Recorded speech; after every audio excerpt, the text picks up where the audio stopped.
नमस्कार दोस्तों, आज हम आपके पास एक नए वीडियो और नए टॉपिक के साथ आए हैं और काफ़ी समय बाद वीडियो आपके पास पहुंच रहा है। बीच में आपके पास वीडियो नहीं आ रहा था, कुछ समस्याएं थी, इस वजह से वीडियो आपको नहीं मिल पा रहा था। लेकिन आज से आपको हमेशा वीडियो प्रॉपर पहले की तरह मिलता रहेगा और आपको वीडियो में बताया जाएगा कि प्रेजेंट टेंस के कुछ उदाहरण हैं जो आप जानते हुए भी आप इनको नहीं बोल सकते हैं और इनका ट्रांसलेट भी आपको बहुत कठिन लगता होगा। तो आपको इस वीडियो में यही सारी चीज़ें बताई जाएंगी कि आपको प्रेजेंट टेंस के कुछ ऐसे सेंटेंस होते हैं जिनको आपको ट्रांसलेट करने में दिक्कत होती होगी, तो वो दिक्कत पूरी तरीक़े से दूर होने वाली है इस वीडियो में। वीडियो आप पूरा देख लें। चैनल पर यदि नए हैं तो चैनल को सब्सक्राइब कर लें, क्योंकि ऐसी ही डिटेल आपको हमेशा आपको मिलती रहेगी हमारे इस चैनल पर। वीडियो स्टार्ट करते हैं। यहाँ पर हमने प्रेजेंट टेंस के कुछ अन्य उदाहरण यहाँ पर हमने लिख रखा है, मतलब प्रेजेंट टेंस के कुछ ऐसे उदाहरण दिए जाएंगे जिनका आप ट्रांसलेट बनाते समय आपको प्रॉब्लम आती होगी या फिर आप उनको बोलते समय हिचकिचाते होंगे, तो आपको इसमें बताया जाएगा। और ये वीडियो उनके लिए भी काफ़ी खास हो सकता है जो किसी चीज़ की तैयारी कर रहे हैं, क्योंकि जब आप कोई कॉम्पिटिटिव एग्ज़ाम की तैयारी करते हैं तो उसमें वर्ब प्रेपोजिशन से रिलेटेड बहुत से ऐसे एरर आते हैं जिनको आप नहीं जान सकते। तो ये वीडियो आपके लिए बहुत अच्छा होने वाला है, वीडियो आप पूरा देखिएगा। एक टेंस है वह जा रहा है, सॉरी ये सेंटेंस है वह जा रहा है। तो ये तो सिर्फ आपको समझाने के लिए बताया गया है, वह जा रहा है। तो इसकी ट्रांसलेट आपको किसी छोटे बच्चे से भी पूछते हैं तो वो बता देगा।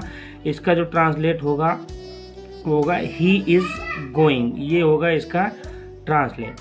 तो ये आपको छोटे बच्चे से भी पूछेंगे तो ये प्रेजेंट कॉन्टिन्यूअस का सेंटेंस है, आदमी आसानी से इसको बता देगा। लेकिन प्रेजेंट टेंस ये हमने बताया है, तो इसमें कुछ और भी ऐसे सेंटेंस होते हैं जिनको आप सुनते हैं या बोलते हैं तो थोड़ी दिक्कत का सामना करना पड़ जाता है, वो आपको क्लियर कराना है। जैसा कि हमने पहला जो एग्जांपल लिया है, इसको छोड़ के वह जा तो रहा है, वह खा तो रहा है, ऐसे सेंटेंस में आपको कौन से रूल से आपको इनको करना पड़ेगा वो आप ध्यान दीजिएगा। अगर हिंदी का वाक्य लिखा है वह जा तो रहा है, वह खा तो रहा है, तो इनका ट्रांसलेट आपको कैसे करना पड़ेगा वो देखिएगा। तो यह ही आपका लिखना पड़ेगा क्योंकि सब्जेक्ट आपका ही है।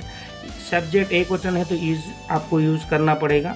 उसके बाद जाना है तो जाना की अंग्रेज गो होता है, और रहा रही है तो इसमें आईएनजी लगाना पड़ेगा। ही इज़ गोइंग, लेकिन ये देखिए ये दोनों देखिए सेम हो गया। यहाँ पर तो लगा है, लेकिन इसमें एक चीज़ जोड़ने से सेंटेंस आपका पूरा क्लियर हो जाएगा। सॉरी, यहाँ पर हो जाएगा on, he is on going, इसका मतलब हुआ वह जा तो रहा है। सेम, क्योंकि हमने जो भी एग्जांपल यहाँ पर हम बताएंगे वो दो एग्जांपल साथ साथ में रहेगा। वह खा तो रहा है तो होगा ही इज़ ऑन ईटिंग, इसका ट्रांसलेट होगा ही इज़ ऑन ईटिंग। आप समझ गए होंगे कि किसी भी सेंटेंस में वह जा तो रहा है, वह खा तो रहा है, ऐसे सेंटेंस हो तो ऑन का प्रयोग किया जाता है उस सेंटेंस को परफेक्ट बनाने के लिए। तो हो जाएगा ही इज़ ऑन गोइंग और ये हो जाएगा ही इज़ ऑन ईटिंग। अगला जो एग्जांपल है, वह जाता रहता है, वह खाता रहता है। अगर ऐसे कंडीशन में आपको सेंटेंस बनाना हो तो आप कैसे बनाएंगे वो चीज़ देखिएगा। वह जाता रहता है तो यहाँ पर हो जाएगा ही, और देखिएगा जाता रहता है मतलब ये ताती प्रेजेंट इंडेफिनिट का नियम लगेगा इस पर। तो जाता रहता है तो आपको पता है कि यहाँ पर आपको इसके लिए प्रयोग करना पड़ेगा कीप, लेकिन ये सिंगुलर है तो यहाँ पर यूज़ होगा कीप्स। ही कीप्स, उसके बाद हो जाएगा on going, he keeps on going. आपको इस कंडीशन में लिखना है कि अगर जाता रहता है, खाता रहता है, वह किताब पढ़ता रहता है, ऐसे सेंटेंस को आपको बनाना पड़ेगा ही कीप्स ऑन गोइंग। अगर ये प्लूरल होगा तो यहाँ पर कीप ही लिखा जाएगा, यस यूज़ नहीं होगा। तो ही कीप्स ऑन गोइंग ये आपका हो जाएगा। दूसरा जो ट्रांसलेट बनेगा वह खाता रहता है, इसका बनेगा ही कीप्स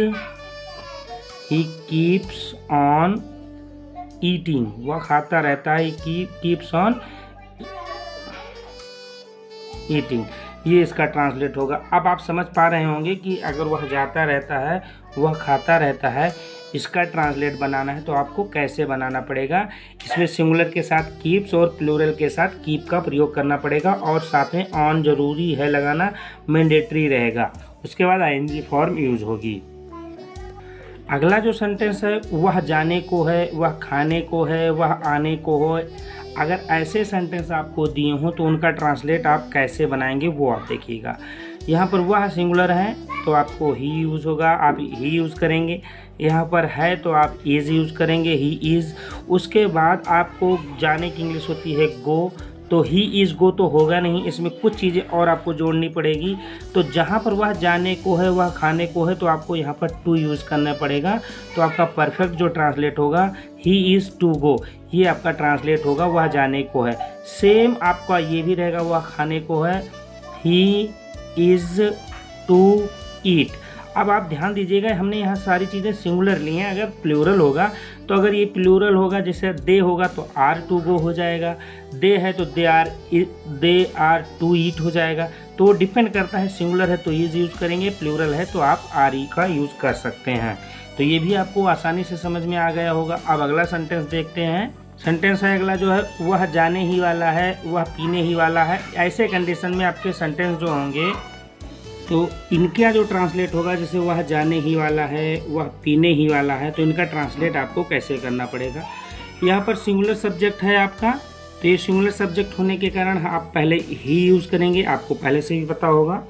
अगर बहुवचन है तो आप जो भी सेंटेंस है उसके अकॉर्डिंग, अगर वह है तो दे, आपको पता होगा कैसे यूज़ करना पड़ेगा। तो यहाँ पर ही है, इसके साथ में इज़ का प्रयोग होगा, ही is.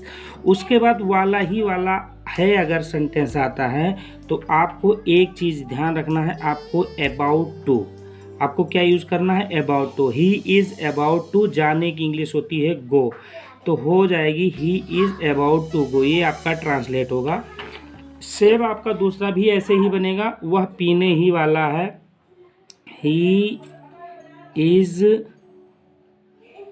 About to drink, sorry पीने वाला, हाँ जी हाँ, तो ड्रिंक ही होगा, तो हो जाएगा he is about to drink, वह पीने ही वाला है। ये चीज़ें भी आप समझ गए होंगे कि ये आपको वाला ही या ही वाला कैसे आपको उसका ट्रांसलेट करना है। और अगला और लास्ट देखते हैं उसको कैसा आपको बनाना पड़ेगा। सबसे ज़्यादा जो प्रॉब्लम करने वाले सेंटेंस हैं वो ये वाला है, उसे जाना है तो जाए, उसे खाना है तो खाए, उसे पढ़ना है तो पढ़े। ऐसे सेंटेंस का ट्रांसलेट आपको कैसे करना है वो आप देखिएगा इस वीडियो में। वीडियो आप पूरा देख लेते हैं तो ये सारी चीज़ें आपको बहुत प्रॉपर तरीके से पता चल जाएंगी। जैसे लिखा है उसे जाना है तो जाए, उसे मतलब ही, यहाँ पर सिंगुलर है, उसे ही, सॉरी यहाँ पर मैं माफ़ी चाहूँगा, यहाँ पर जो सेंटेंस होगा वो होगा इफ़ ही। यदि आपको यहाँ पर इफ़ लिखना ही लिखना है, अगर ऐसे सेंटेंस है उसे जाना है तो जाए, उसे खाना है तो खाए, तो इफ़ आपको लगाना ही लगाना है स्टार्टिंग में। उसके बाद सब्जेक्ट है उसे, इफ़ ही, फिर उसके बाद वांट्स। वांट्स यहाँ इसलिए लगा कि चूंकि प्रेजेंट इंडेफिनिट के सेंटेंस के अकॉर्डिंग बनेगा, तो सिंगुलर है हमारा ही, बस इस वजह से यहाँ पर वांट्स में यस का यूज होगा वांट में, तो हो जाएगा if he wants to go. अगर ये है if he wants to go, उसके बाद तो जाए, तो वहाँ पर आपको जोड़ना है ही कैन, मतलब देखना है if he wants to go he can. अगर यहाँ पर होता if they want to go they can, यहाँ पर कॉमा लगा देना है, सॉरी यहाँ पर कॉमा लगा देना है। देखिएगा ध्यान से कि अगर ये हमारा प्लूरल होगा तो लिखेंगे इफ़, प्लूरल वाला सब्जेक्ट, उसके बाद वर्ब में यस नहीं लगेगा, टू गो, और उसके बाद जो सब्जेक्ट यहाँ पर रहेगा सेम सब्जेक्ट यहाँ पर, और उसके बाद कैन का यूज़ होगा। उसके बाद है उसे खाना है तो खाए, जो लास्ट है उसे खाना है तो खाए।